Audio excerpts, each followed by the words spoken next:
buenas a todos, ¿cómo andan? Les doy la bienvenida a Historias para un Café. Nos ubicamos en el Golfo de Guinea para hablar de la historia de un pequeño estado africano, Santo Tomé y Príncipe. En caso de que este tipo de contenido sea de tu agrado, te invito a suscribirte, así estás al tanto de los nuevos videos. Ahora sí, comencemos. Santo Tomé y Príncipe, oficialmente la República Democrática de Santo Tomé y Príncipe, es un país africano formado por varias islas localizadas en el Golfo de Guinea, específicamente al noroeste de la costa de Gabón, muy cerca de la línea ecuatorial y que se encuentra cerca marítimamente de la zona económica exclusiva de Guinea Ecuatorial. Las islas de mayor importancia son Santo Tomé y Príncipe. Es uno de los microestados que existen en África y el más pequeño de los que tienen como lengua oficial el portugués, con solo 1000 kilómetros cuadrados. Las islas de Santo Tomé y Príncipe estuvieron deshabitadas antes de la llegada de los portugueses en algún momento entre 1469 y 1471. Los primeros europeos en llegar a las islas fueron los navegantes portugueses João de Santarém y Pedro Escobar entre 1469 y 1471 junto con Anobón.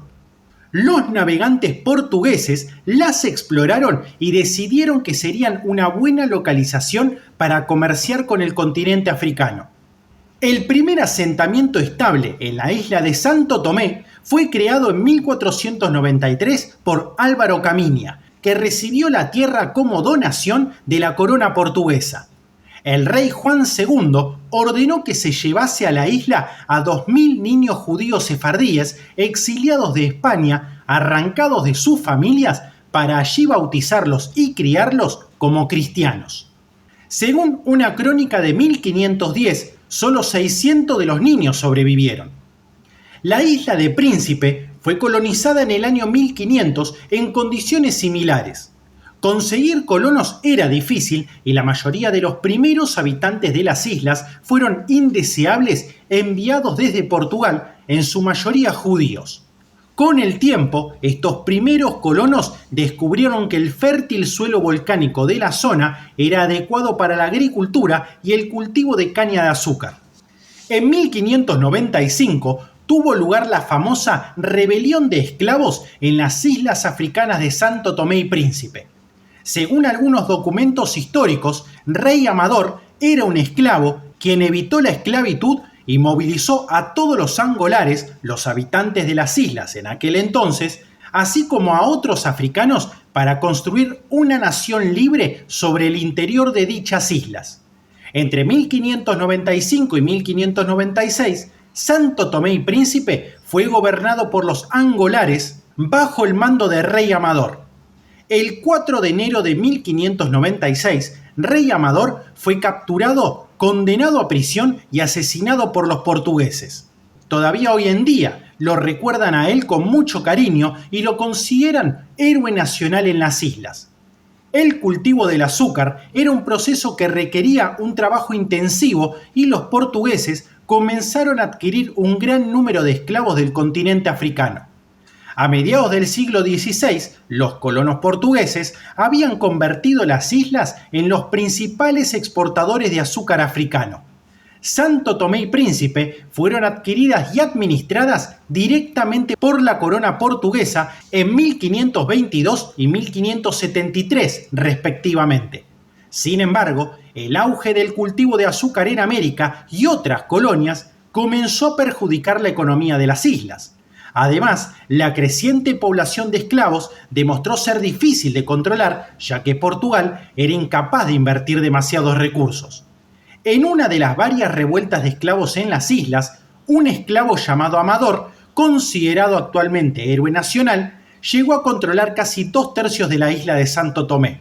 De esta forma, el cultivo de azúcar comenzó a declinar en el siglo siguiente y a mediados del siglo XVIII, la economía de Santo Tomé había cambiado, convirtiéndose principalmente en un puerto de tránsito para los barcos que comerciaban con esclavos y carbón entre África y América. A principios del siglo XIX se introdujo el cultivo del café y el cacao, que prosperó en los terrenos volcánicos de las islas, y pronto surgieron extensas plantaciones propiedad de las compañías comerciales portuguesas o de terratenientes en Portugal, que ocuparon casi todas las tierras cultivables. En 1908, Santo Tomé se había convertido en el mayor productor mundial de cacao, que todavía sigue siendo el cultivo más importante del país. El sistema de plantaciones proporcionó gran autoridad a los capataces de las mismas, lo que provocó grandes abusos contra los trabajadores de las granjas, principalmente de origen africano. Aunque oficialmente Portugal había abolido la esclavitud en 1876, la práctica del trabajo forzado continuó. A principios del siglo XX surgió una controversia pública en el país sobre las condiciones de trabajo de los granjeros contratados en Angola y las pésimas condiciones laborales. Los conflictos entre propietarios y trabajadores continuaron durante las décadas siguientes, culminando en el estallido de los disturbios de 1953, cuando varios cientos de trabajadores africanos resultaron muertos en su enfrentamiento contra los propietarios portugueses. La llamada masacre de Batepá constituye un importante acontecimiento en la historia colonial de las islas y su aniversario es recordado por el gobierno.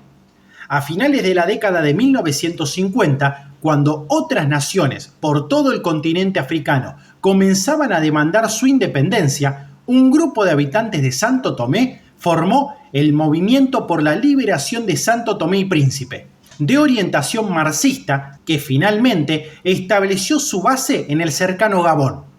Durante la década de 1960, los independentistas aguardaron su momento, que llegó con la Revolución de los Claveles y la caída de la dictadura de Marcelo Caetano en Portugal en abril de 1974. El nuevo gobierno portugués aceptó la disolución de las colonias ultramarinas. El 26 de noviembre de 1974, diplomáticos portugueses se reunieron con miembros del movimiento en Argel y alcanzaron un acuerdo para transferir la soberanía de las islas. Tras un periodo de gobierno de transición, Santo Tomé y Príncipe alcanzaron la independencia el 12 de julio de 1975 y fue elegido como primer presidente el secretario general del movimiento, Manuel Pinto da Costa. En 1990, Santo Tomé se convirtió en uno de los primeros países africanos en incorporarse a la reforma democrática, y los cambios en la Constitución condujeron a las elecciones de 1991, que fueron pacíficas, libres y transparentes. Miguel Trovoada, un ex primer ministro que había estado en el exilio desde 1986, regresó como candidato independiente y fue elegido presidente. Trovoada fue reelecto en la segunda elección presidencial multipartidista de Santo Tomé en 1996. El Partido de la Convergencia Democrática derribó al movimiento para tomar la mayoría de los escaños en la Asamblea Nacional, con el movimiento convirtiéndose en una minoría importante y vocal. Siguieron a estas elecciones las municipales de 1992, en las que el movimiento volvió a ganar una mayoría de escaños en 5 de los 7 consejos regionales. En las primeras elecciones legislativas, en octubre de 1994, el movimiento ganó una mayoría de escaños en la Asamblea. Reconquistó una mayoría cabal de asientos en las elecciones de noviembre de 1998. Las elecciones presidenciales se celebraron en julio de 2001.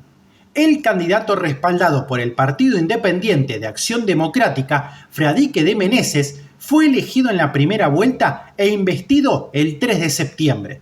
Después, en marzo de 2002, se celebraron unas elecciones parlamentarias que llevaron a un gobierno de coalición al no haber ningún partido que lograse una mayoría de escaños. En julio de 2003, un intento de golpe de Estado protagonizado por militares y por el Frente Demócrata Cristiano, representantes en su mayoría de los ex voluntarios santotomenses del ejército sudafricano de la era del apartheid. Este golpe fue revertido gracias a la mediación internacional, incluso la estadounidense, sin derramamiento de sangre. En septiembre de 2004, el presidente Menezes despidió al primer ministro y nombró un nuevo gabinete, el cual fue aceptado por el partido mayoritario. A continuación, se formó un gobierno de coalición de partidos que finalizó en marzo del 2006, cuando una coalición a favor de Meneses consiguió suficientes escaños en las elecciones a la Asamblea Nacional para formar un nuevo gobierno que respaldara al presidente. El 30 de julio del año 2006, Fradique de Meneses ganó nuevamente las elecciones presidenciales por un periodo de 5 años, derrotando a los otros dos candidatos, Patrice Trovoada y el independiente Nilo Guimaraes.